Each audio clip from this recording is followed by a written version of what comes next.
Ray J. Garcia. Ray Garcia was once the warden of the Federal Correctional Institution in Dublin, California, a low-security women's prison just outside San Francisco.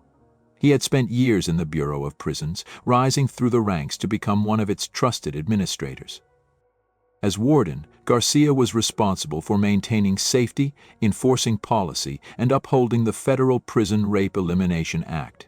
He even led training sessions for staff on how to detect and prevent sexual misconduct within federal facilities. But behind that position of authority, federal investigators discovered that Garcia was violating the very laws he was supposed to enforce. According to the Department of Justice, between December 2019 and July 2021, Garcia sexually abused 3 incarcerated women under his supervision. He repeatedly coerced inmates to undress for him, groped them, and photographed them naked inside their cells. He also showed victims nude images of himself, including pictures of his genitals, taken on his government-issued phone.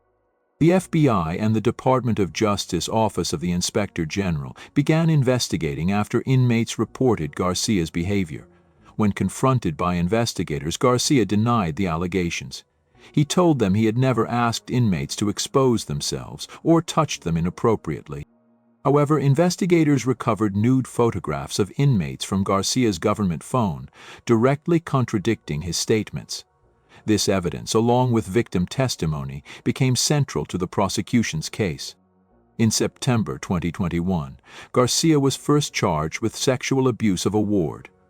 A superseding indictment filed in August 2022 expanded the charges to include 3 counts of sexual abuse, 4 counts of abusive sexual contact, and 1 count of making false statements to the government.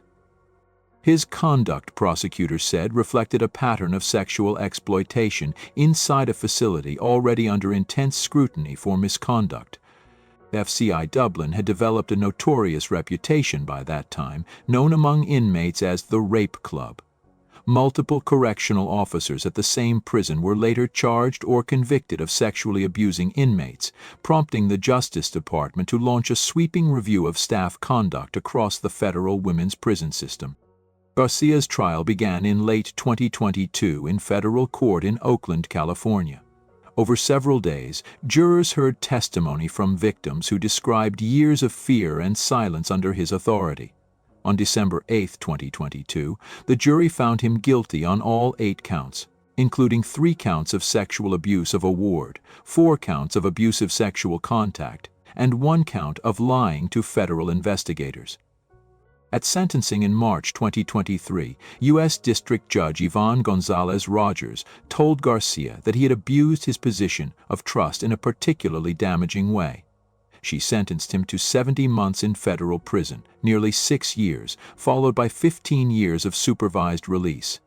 The court also ordered Garcia to pay $15,000 in restitution to his victims. Following his conviction, Garcia was transferred to serve his sentence in a federal facility in Iowa under the supervision of the Kansas City Reentry Office. A lot of former and current inmates from FCI Dublin filed a class-action lawsuit against the Bureau of Prisons, alleging systemic sexual abuse and institutional cover-ups spanning years. By early 2024, the Department of Justice announced the closure of the Dublin facility altogether, citing widespread misconduct and failure of oversight. Norman Seabrook. Norman Seabrook's rise was once seen as the story of a man who turned a correction officer's badge into a seat of political power. Born in the Bronx, he joined the New York City Department of Correction in 1985 and, a decade later, became president of the Correction Officers Benevolent Association, known as COBA. For years, Seabrook was one of the most influential union leaders in the city, using his voice to push for higher pay, better safety laws, and even sponsoring the Feces Bill, which made it a felony to throw bodily waste at officers. He was charismatic, outspoken, and politically connected, a man many believed couldn't be touched. But in 2016, federal investigators uncovered a secret deal that changed everything. According to the U.S. Attorney's Office for the Southern District of New York, Seabrook had conspired with financier Murray Huberfeld and real estate investor Jonah Rechnitz to steer $20 million of union pension money into a hedge fund called Platinum Partners, In return, Seabrook was promised kickbacks, including a $60,000 cash payment that Rechnitz testified was delivered inside a luxury Ferragamo bag. The first trial in 2017 ended in a hung jury, but prosecutors retried the case the following year. In August 2018, after 10 days of testimony in federal court in Manhattan, a jury found Seabrook guilty of conspiracy to commit honest services wire fraud. Prosecutors said he had betrayed the correction officers he was elected to protect, risking their retirement savings in exchange for personal profit. On February 8, 2019, U.S. District Judge Alvin Hellerstein sentenced Norman Seabrook to 58 months in federal prison and ordered him to pay $19 million in restitution to COBA's funds. He reported to prison in May 2021. Murray Huberfeld received a lighter sentence of 30 months in prison, which was later reduced to about 13 months. In February 2023, Judge Alvin Hellerstein agreed to reduce Seabrook's sentence, citing an unjust disparity with his co-defendant Huberfeld, whose term had been reduced. The judge ordered Seabrook's release after roughly 22 months behind bars, and by March 2023, the once powerful union boss was a free man. Terence Pendergrass. He was once a captain at Rikers Island, a man trusted to uphold order inside one of America's most notorious jails. Terence Pendergrass had spent years with the New York City Department of Correction, eventually rising to oversee units within Rikers' mental health assessment facility, known as MHAUII, a specialized housing area for inmates with psychiatric needs who had committed infractions. On the night of August 18, 2012, a 25-year-old detainee named Jason Echevarria was locked inside one of those cells. Earlier that day, after a sewage backup, another correction officer had handed him a soap ball, a powerful caustic disinfectant meant for cleaning contaminated cells. In a desperate act, Echevarria swallowed it, and almost immediately he began to scream in agony, banging on his cell door and begging for medical help. Other officers noticed his distress and reported to Captain Pendergrass that Echevarria had ingested the toxic substance and needed urgent medical attention. But according to federal court records, Pendergrass told one officer not to bother him unless someone is dead. When another officer tried to contact the medical clinic, Pendergrass ordered him to hang up the phone. He later made false entries in his logbook claiming he had checked on the area and found no issues. Echevarria was left alone in his cell, rolling in pain for hours. By the next morning, he was found dead. The medical examiner ruled his death a homicide, caused by internal burns to his mouth, throat, and stomach from the corrosive chemical. In March 2014, federal prosecutors in Manhattan charged Captain Pendergrass with violating the constitutional rights of an inmate by showing deliberate indifference to his urgent medical needs, and that is a federal civil rights offense. A jury in the Southern District of New York found him guilty on December 17, 2014, concluding that his willful disregard directly contributed to Echevarria's death. On June 18, 2015, U.S. District Judge Ronnie Abrams sentenced Terence Pendergrass to 5 years in federal prison, 1 year of supervised release, and a $5,000 fine. The next case is that of a man who turned the prison yard to a place of illegal business. Please remember to support my efforts by subscribing to this channel. It will go a long way for my growth. Thank you very much. Henry Geis, Jr. In Alabama, a veteran corrections officer, trusted to uphold the law, was secretly helping to break it. Henry Geis, Jr., once assigned to Staten Correctional Facility in Elmore County, used his position not to maintain order, but to move methamphetamine behind prison walls. According to federal court documents and the U.S. Department of Justice, investigators discovered Henry's conspiracy in 2023 after a canine unit alerted to his car during a random inspection in the prison parking lot. When officers searched the vehicle, they found 3 bags of a crystal-like substance and 2 more hidden in his pockets. Lab tests confirmed it was methamphetamine, about 145.8 grams in total. Prosecutors said Henry had been working with an inmate named Brad Elliott Gordon, coordinating the delivery and intended distribution of drugs inside the prison system. The scheme unraveled as federal agents and Alabama investigators pieced together communications and contraband evidence linking the two men. Henry resigned from his post after being charged with trafficking a controlled substance, promoting prison contraband, and using his position for personal gain. In May 2024, he pleaded guilty to conspiracy to possess with intent to distribute methamphetamine, admitting he conspired with the inmate to smuggle the drugs. On September 9, 2024, a federal judge sentenced Henry Geis, Jr., to 75 months in federal prison with no parole. The sentence closed the chapter on yet another breach of trust inside Alabama's prisons. Brian Call. In the early morning hours of December 19, 2012, at the North Infirmary Command on Rikers Island, 52-year-old detainee Ronald Spear, who suffered from kidney disease and walked with a cane, demanded to see a doctor. During a confrontation that followed, Correction Officer Brian Call struck Ronald in the head while another officer held him face down on the floor. Prosecutors said that Call continued to kick him in the head even after he stopped moving, and Ronald soon became unresponsive and was later pronounced dead. According to the U.S. Attorney's Office for the Southern District of New York, Cole then took part in a deliberate effort to cover up what had happened. Together with other officers, he conspired to obstruct justice by filing false reports, lying to investigators, and encouraging others to do the same. Federal prosecutors later revealed that Cole even whispered to the dying man, "Remember who did this to you." A federal grand jury indictment announced by the FBI and the U.S. Attorney's Office in September 2015 charged Call with violating Ronald Spear's civil rights under color of law, a federal offense that carries a maximum sentence of life in prison when death results. The indictment also included counts of obstruction of justice, conspiracy, and filing false official documents. Cole had been arrested on June 10, 2015, following a lengthy investigation by the FBI, the Department of Investigation for the City of New York, and federal prosecutors. In December 2016, a federal jury in Manhattan found Brian Call guilty on all charges. The evidence proved that he willfully deprived Ronald Spear of his constitutional right to be free from cruel and unusual punishment, that his assault caused Ronald's death, and that he conspired with others to obstruct the federal investigation. On September 13, 2017, U.S. District Judge Loretta A. Preska sentenced Brian Call to 30 years in federal prison, followed by 5 years of supervised release. At sentencing, prosecutors said Call's actions were cruel and senseless, and that his lies struck at the very core of the justice system.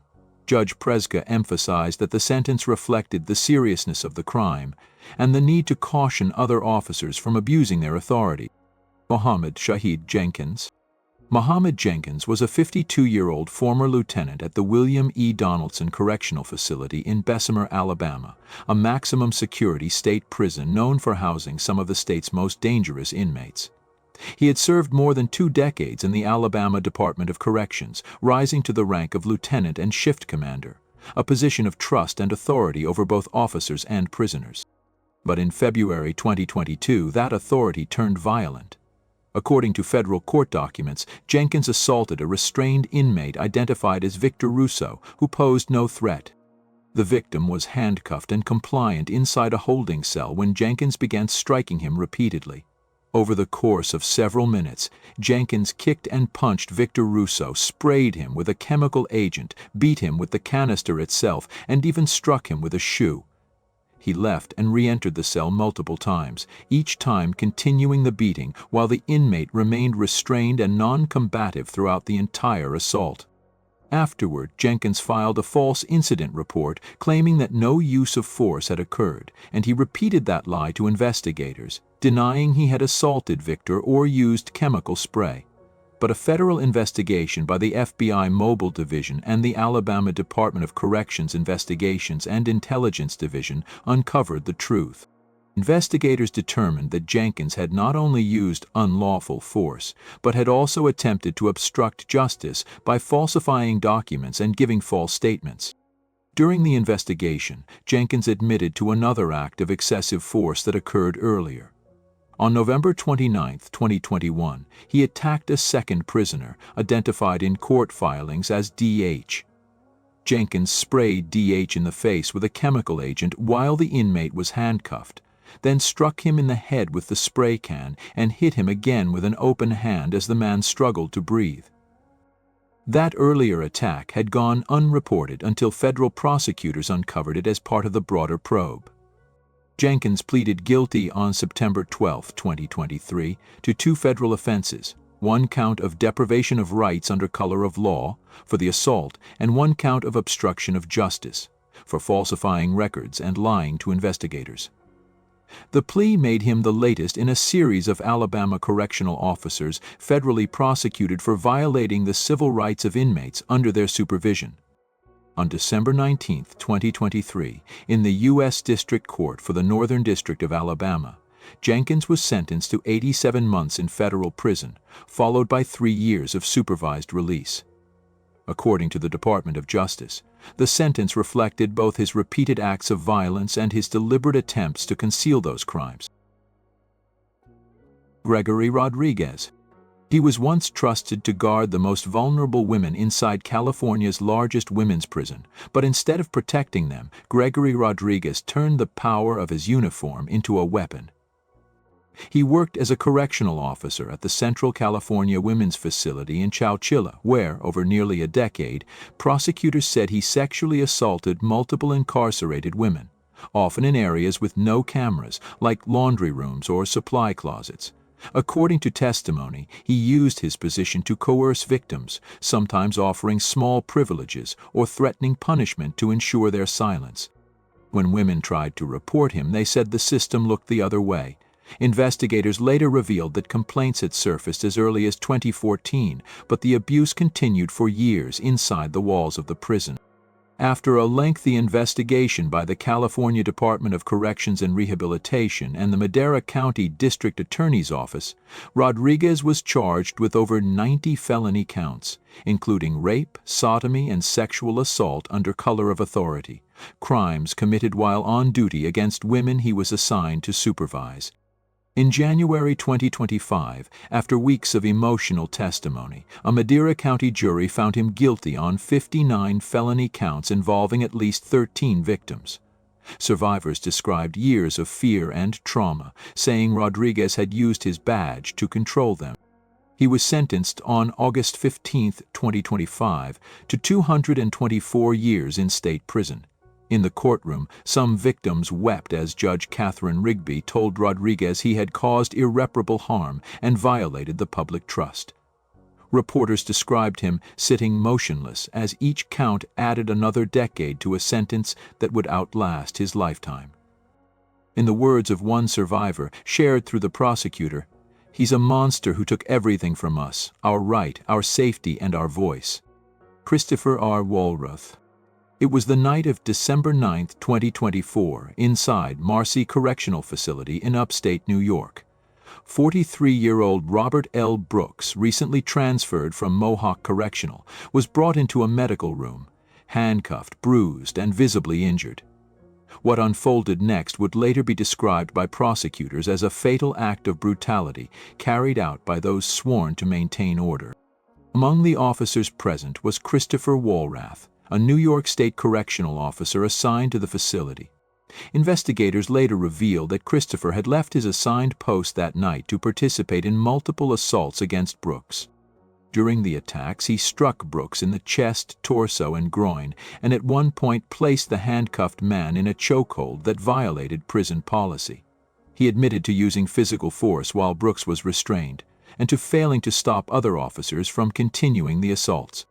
By the next morning, Robert Brooks was dead, and the autopsy concluded that he died from asphyxia due to neck compression combined with numerous blunt force injuries. The case triggered one of the largest criminal prosecutions of correctional officers in New York State history. Christopher, along with 5 others, was indicted on second-degree murder, first-degree manslaughter, gang assault, and evidence tampering charges. On May 5, 2025, Christopher became the first of the group to take responsibility. Standing before Judge Robert L. Bauer in Oneida County Court, he pleaded guilty to first-degree manslaughter. admitting in open court that his unlawful actions directly caused Brooks's death. During sentencing on August 4, 2025, Judge Bauer imposed a 15-year prison term, followed by 5 years of post-release supervision, the maximum allowed under his plea deal.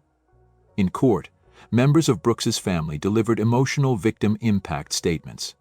His son told Christopher that watching the footage of the assault showed a man treating him as if his life held no value at all. Christopher Wohlrath's guilty plea not only ended his own case, but also marked a turning point in the wider investigation. Prosecutors noted that his admissions and his cooperation could prove crucial in the upcoming trials of the remaining officers still facing murder and assault charges. Tyrell Harris McLaughlin. In 2021, investigators with the New Jersey Attorney General's Office began receiving reports of sexual misconduct involving staff at the Edna Mahan Correctional Facility for Women, a prison long plagued by abuse scandals. One of the officers named in that investigation was Tyrell Harris McLaughlin, a 29-year-old correctional officer from Jersey City. According to the criminal complaint filed in October 2021 and later detailed by the New Jersey Attorney General's Office, Harris McLaughlin used his position of authority to engage in sexual contact with a female inmate over whom he had direct supervisory power. Under New Jersey law, inmates cannot consent to sexual activity with correctional staff, making the act a criminal offense. A Hunterdon County grand jury subsequently indicted him in September 2022 on multiple charges, including second-degree sexual assault, second-degree official misconduct, and fourth-degree criminal sexual contact. As the investigation continued, prosecutors discovered that Harris McLaughlin had also tried to influence witnesses, urging others to remain silent and attempting to interfere with the ongoing case. Those actions led to additional charges of witness tampering. On June 27, 2023, in Hunterdon County Superior Court, Harris McLaughlin pleaded guilty to third-degree witness tampering and fourth-degree criminal sexual contact. He admitted to both the sexual misconduct and the attempt to obstruct the investigation. During the plea hearing, prosecutors emphasized that his actions were a betrayal of public trust and part of a broader pattern of abuse that had eroded confidence in the state's correctional system. On September 8, 2023, the court sentenced Tyrell Harris McLaughlin to 5 years in New Jersey State Prison with 2 years of parole ineligibility. The sentence was announced by the Attorney General's Office and confirmed by multiple outlets including Hudson County View, My Central Jersey, and WRNJ Radio. Harris McLaughlin was immediately taken into custody following sentencing. His conviction became one of several that contributed to the state's ongoing effort to close Edna Mahan and overhaul its correctional practices, marking a rare moment of accountability inside one of New Jersey's most troubled prisons. John Russell Bellhouse. He was supposed to uphold the law inside prison walls, but instead he used those walls to hide his crimes. John Russell Bellhouse was a correctional officer and safety manager at the Federal Correctional Institution in Dublin, California, the federal women's prison already under scrutiny for widespread sexual abuse by staff. Between December 2019 and December 2020, prosecutors said Bellhouse repeatedly took advantage of 2 incarcerated women under his supervision. According to the U.S. Department of Justice, he forced one woman to perform oral sex on him inside the prison's safety warehouse and office. He also groped her breasts and vagina during work assignments. Another woman testified that Bellhouse touched her sexually in the safety office and that he used favors and contraband items like earrings, coffee, and yarn to manipulate inmates and silence them. A federal jury in Oakland found Bellhouse guilty in June 2023 on 5 felony counts, 2 for sexual abuse of a ward and 3 for abusive sexual contact. The verdict followed disturbing testimony describing how he used his authority to coerce women who had no power to refuse. On December 1, 2023, U.S. District Judge Yvonne Gonzalez-Rogers sentenced Bellhouse to 63 months in federal prison, just over 5 years, followed by 5 years of supervised release. The court also imposed a $25,000 special assessment and scheduled a restitution hearing for early 2024. In court, Judge Yvonne called his actions predatory and a callous abuse of power. His case became one of several that exposed the culture of exploitation and abuse that eventually led to the end of FCI Dublin. If you enjoyed this and want to see more interesting videos, I'm going to be posting every day on this channel. I would really appreciate it if you like and subscribe. Thank you very much.